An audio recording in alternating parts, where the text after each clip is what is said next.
Do you need to be careful after saying the words I am? Absolutely. Those words are not small, they're not casual, and they're not powerless. I am is one of the most sacred names of God, source of all creation. When Moses asked God, "Who should I say sent me?" God answers, I am. Not I was, not I will be, not I might become. I am. Present tense, eternal, unmoved, self existing. The source beneath all existence. So when we speak the words I am, we're touching something holy. We're invoking identity. We're calling something into agreement with ourselves. And I don't think most of us realize how often we use that sacred phrase to curse our own lives. I've done it before for years.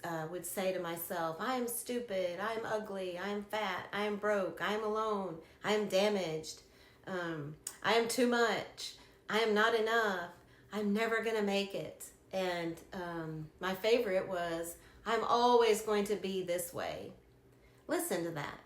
Really listen. You are taking the sacred phrase, I was taking the sacred phrase of I am, and that God used to reveal himself, and attaching it to fear, shame, lack, and false identity. That's not just negative self-talk, that's spiritual misalignment. You're out of alignment. That is holy language using against yourself. And if we want to talk about using the Lord's name in vain, it goes deeper than just saying God's word as a cuss word. Because God did not create you as trash. God did not create you as worthless. God did not create you as stupid or unlovable. God didn't breathe life into us so that we could spend our whole existence agreeing with shame. I've been struggling. You may be struggling. You may be tired. You may be grieving. You're in a hard season. You're learning through something painful, but that doesn't mean your pain gets to become your name. There's a difference between saying, I am broken, and saying, I am healing through something painful.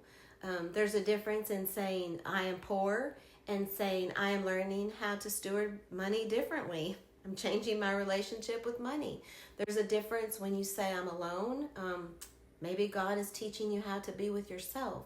There's a difference in saying I'm a failure, and that I'm growing through an experience that I had hoped would go differently. And your I am statements are some of the strongest agreements you make. Every time you say I am, you're placing a crown on whatever comes next. You're saying, this is part of my identity. And the question is, does that identity come from God, or does it come from fear? Because fear will always offer you a false name. Fear says, I am behind. God says, you're being formed. Fear says, I'm alone. God says, I will never leave you nor forsake you. Fear says, I'm ruined. God says, I make all things new. Fear says, I am unworthy. God says, you are mine. Fear says, I am too late. God says, I exist outside of time. So part of awakening is learning to stop letting fear finish your sentences, especially after the words I am. It's not just grammar. I am is creative speech. It is identity speech, alignment speech. It is the place where your inner world and your outer world can meet and shake hands. That doesn't mean you lie to yourself. This part is important. You don't have to pretend you're happy when you're grieving, and you don't have to say I am rich and ignore real financial problems. You don't have to say I am healthy when your body clearly needs care.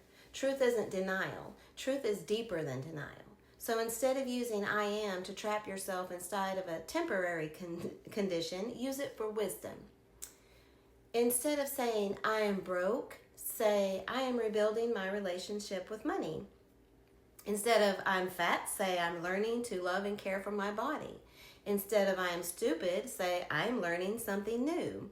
Instead of alone, I am in a quiet season and I'm still held by God.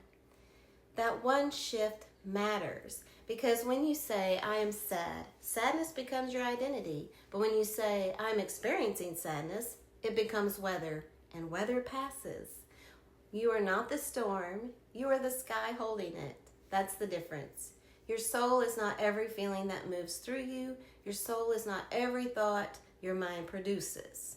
Your soul is not every wound that your body remembers.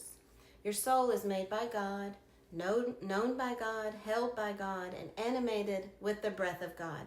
So speak to yourself like that's true. Speak to yourself like your words are seeds, because your body is listening. Your cells are listening. Speak to yourself like heaven hears you, because it does. And I believe this is one of the reasons Jesus taught so much about faith, speech, belief, and the heart. Out of abundance of the heart, the mouth speaks. That means your words reveal what you have agreed with internally.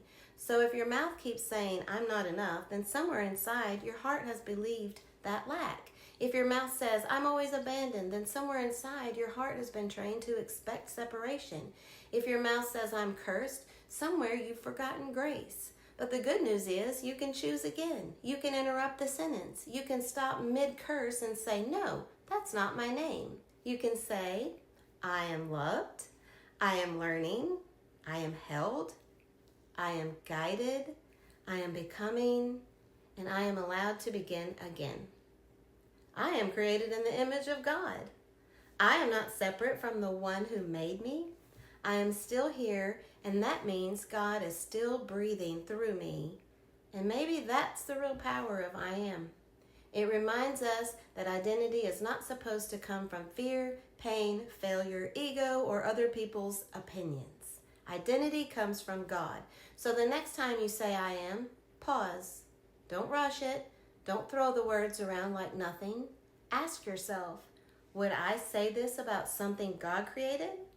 Would I say this about a child I love? Would I say this about my soul? Would I attach this word to the breath of God in me? Because that's what you're doing.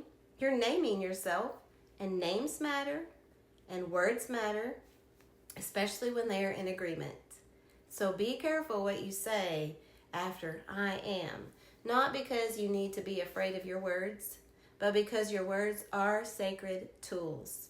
They can build a prison, or they can open a door. They can repeat a wound, or they can speak resurrection. They can agree with fear, or they can align with truth. So let your I am become a doorway back to God. I am loved, I am held, I am learning, I am becoming, I am not the lie I believed, I am not the fear I inherited, and I'm not the wounds I have survived. I am a living soul. I am made in the image of God. I am still becoming who I was created to be, and I will not use holy words to curse what God has blessed, because God does not make mistakes. Thank you for listening. Remember, it's not what you build, it's what you become.